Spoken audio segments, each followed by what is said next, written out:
Hello, this is the Feral, your team player with USAstrojax.com and APClub.net. Today we're getting back to the basics once again with the Thriller. So most of you know, the Thriller is kind of the most advanced basic trick there is. Okay, so I'm going to first show it to you, and I'm going to break it down. Okay, start off like this. There you have it. That's the Thriller. Okay, now, there's a couple things that most people don't think about when they start learning how to do the Thriller. First off, it's your hand placement, okay? Meaning on your dominant hand, or your right hand if you're right-handed, left hand if you're left-handed, okay? Most people think you just have to hold the ball, so then when they try, they hold it like this, so then when they try and throw it down, well, I've been doing this a long time, so I'm able to do it. But anyway, when they first try, it goes something a little like that. So, okay. So when you're starting to learn how to do the Thriller, and this is how I always do it, you pinch the ball on the vortex area. If you're using BMX, it's the plastic part. And if you're using any other, if you're using Aqua, same thing. Pinch it on the plastic part. And if you're using Plus or VMAX, always make sure you're hitting the rounded area on the inside. So what you're going to do is you're going to actually pin the string to the sides of the ball. Okay? So then your goal is to be able to hold the ball without it slipping. Okay? If you're doing it right, it looks like this. If you're doing it wrong, it looks like that. Okay? So then the next part is the start. Okay? You want to start with the ball going counterclockwise. Yes. No. Clockwise. Clockwise to you. Yes. Clockwise if you're looking at it. So, because think about it. 6, 7, 8, 9, 10, 11, 12. So you want to be going to the right if you're right-handed. And if you're left-handed, you want it going to the left. Okay? So, alright. So then once you get the string pinched, and the ball going to the right if you're right-handed, left if you're left-handed, you actually want to, when you're first learning how, you want to gauge your string length of the ball that's rotating. That's done by keeping tension on the ball. Okay? What you want is you want the string lengths to be about like this. You want about a ball separation between the two end balls. A theoretical ball. Okay? So by doing that, you get about this much of length. Okay?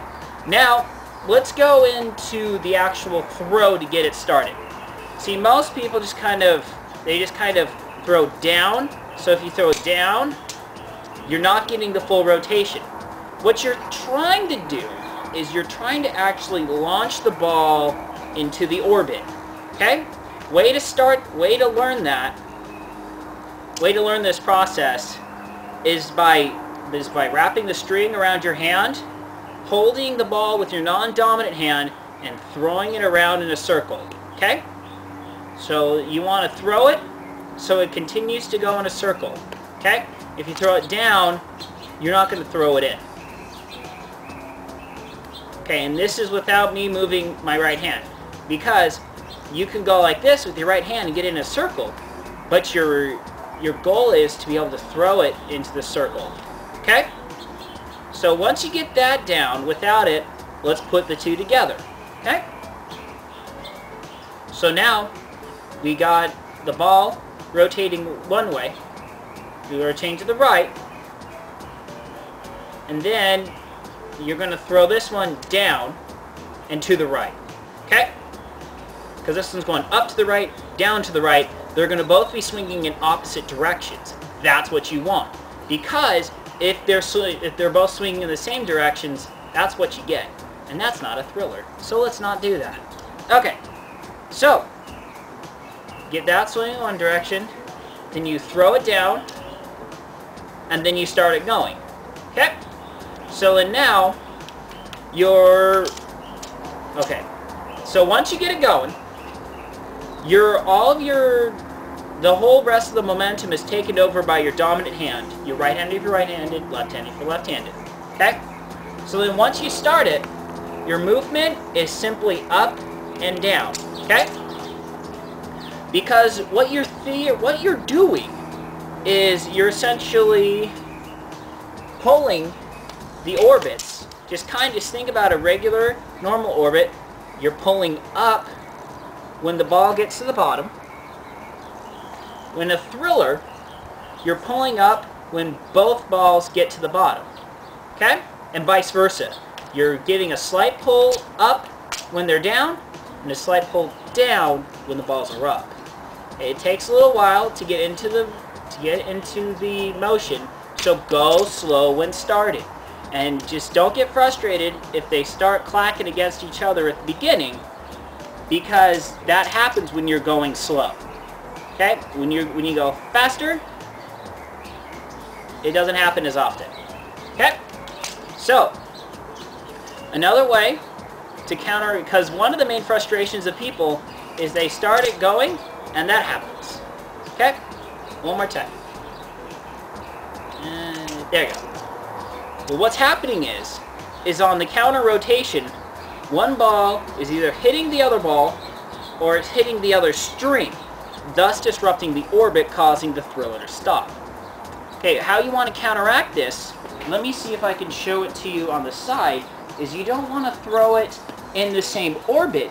You want to throw the ball slightly out of orbit. Okay? So, hopefully the camera's picking this up. I don't really know. So one ball is going this way, and the other ball is slightly off axis.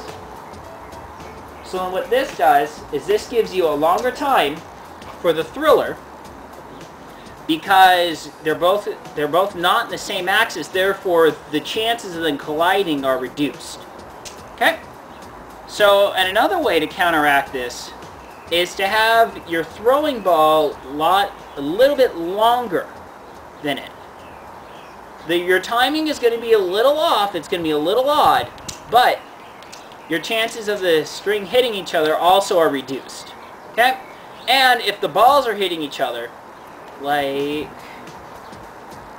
that, that means you didn't have the balls offset on the string like that. Okay? So if you do it about this long, you will avoid that. So yeah. That's the thriller. This is the Pharaoh. Now we're back to basics, and you've learned the thriller. Thank you very much. Have a good day.